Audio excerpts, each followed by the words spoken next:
This video is sponsored by Manscaped, the premium global brand for men's grooming and hygiene products. Hi, and welcome back to Football Made Simple. Two teams having terrific seasons prepare to face off as Pep City hosted Tuchel's Chelsea. A win would have wrapped up the title for City, whilst Chelsea needed the win to maintain a strong position inside the top four. At the same time, it served as a bit of a warm-up to the Champions League final. And in the end, the game finished 2-1 to Chelsea, thanks to goals by Alonso and Ziyech, after Sterling opened for City. The XG indicated that City had the better chances, 1.79 to 0.62. The XG time app showed that even without the penalty, City created more. But what tactics did each manager use? Let's take a look. But first, on the off chance you don't already know what Manscaped is, it is the best company when it comes to grooming, whether you're shaving above or below the belt, with trimmers for everywhere that you grow hair. And starting today, they have launched their brand new 4th generation trimmer, the Lawnmower 4.0. It is completely waterproof, cordless, and highly accurate due to its ceramic blades, in addition to lasting for 90 minutes based off one charge. That's right, a whole game worth of trimming just from one charge. And the best part is you can get 20% off and free shipping right now by clicking the link below and using the offer code FMS, and it helps to support the channel. A quick reminder of Pep and Tuchel's formations. Let's first look at City and Pep's unusual formation. City were usually able to find their centre-backs in the first phase and lined up in a 5-1-2-2, with Ferran and Sterling acting almost as free eights.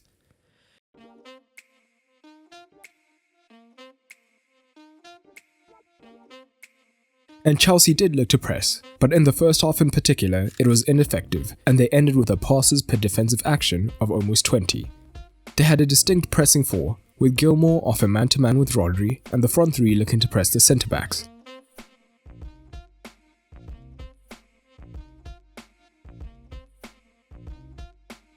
However, this meant that Kanté was often 2 versus 1 down in midfield, dealing with both Sterling and Ferran Torres early on.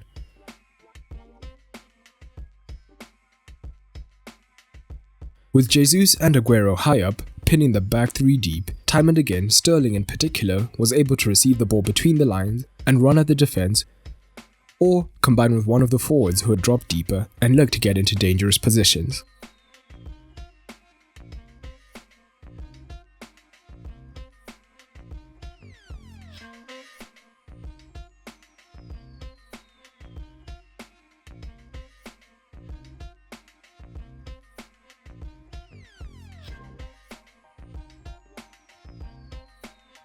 But a manager as good as Tuchel was always going to adapt to this. One of the ways down the left was by getting Azpilicueta to push high up to keep a tighter eye on Sterling in midfield, leaving Christensen and Rudiger man-to-man.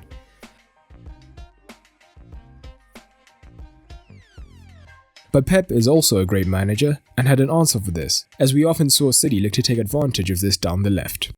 With Sterling drawing Azpilicueta high, there was space in behind Chelsea's high line, and we saw City look to find Mendy with the ball over the top a few times, with some good success.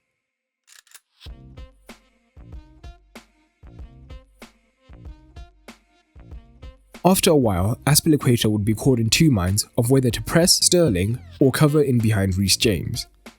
And with Sterling also being quicker than Azpilicueta, having dragged him higher up the pitch, he could then make the run in behind to get on the end of the longer ball.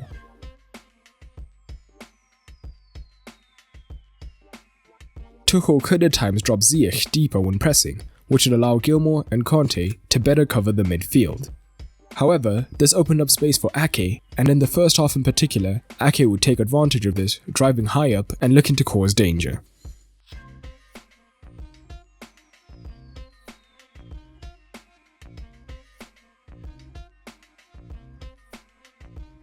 Down the right, things were slightly different for City. Again, we saw the centre-back, Rudiger, push high into midfield to cover when there were a man down in the midfield by tracking Ferran Torres. But rather than the full-back looking to make the run into the space, it was Jesus who consistently looked to make the diagonal run into the space created, as he was 1 versus 1 with the centre-back.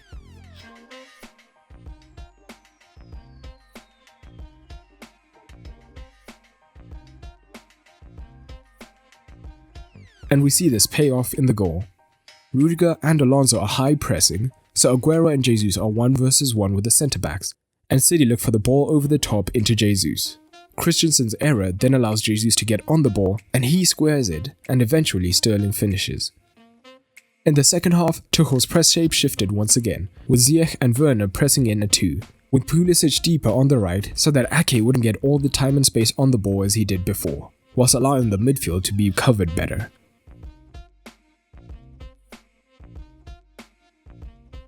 But what did Tuchel's men do on the ball?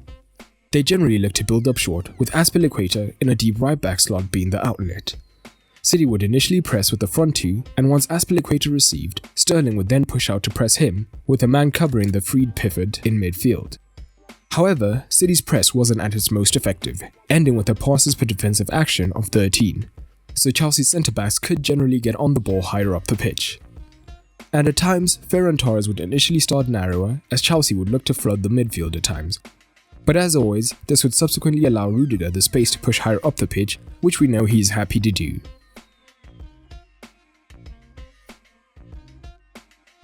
And down the left, Chelsea had success, particularly when Ferran was wider, as it would consistently allow Ziyech to drop deeper and wider, and Diaz would look to follow him into these deep regions to be touch tight. Time and again in these situations, Werner made the in-to-out run to get on the end of a ball behind the high line, but he was caught offside often.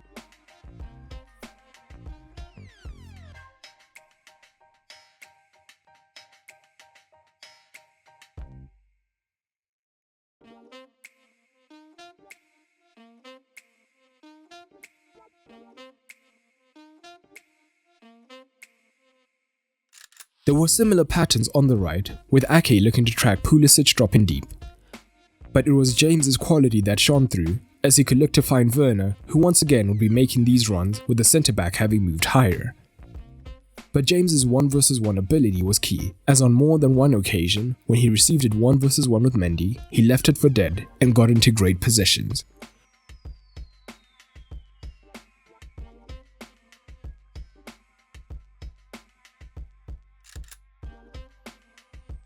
We see all of this culminate in the winning goal.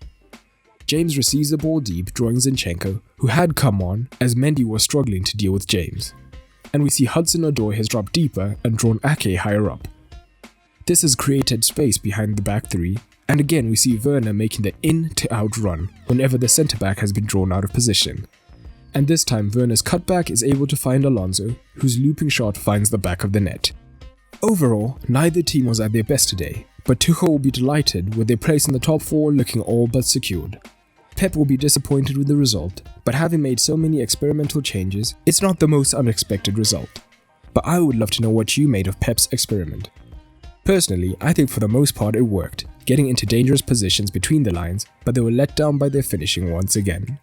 So guys, don't forget to head over to Manscaped through the link below to see what great products they have to offer you, and use the code FMS to get 20% off. And join over 2 million men worldwide who trust Manscaped.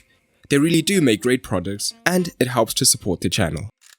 A quick shout out to my Patreons for helping to make this video possible. If you want to support, head on over to patreon.com/footballmadesimple and you'll get rewards like early access to videos and exclusive content. And a big thanks to my newest Patreon, Joshua Savinsky. But that's all for today, and remember, keep it simple.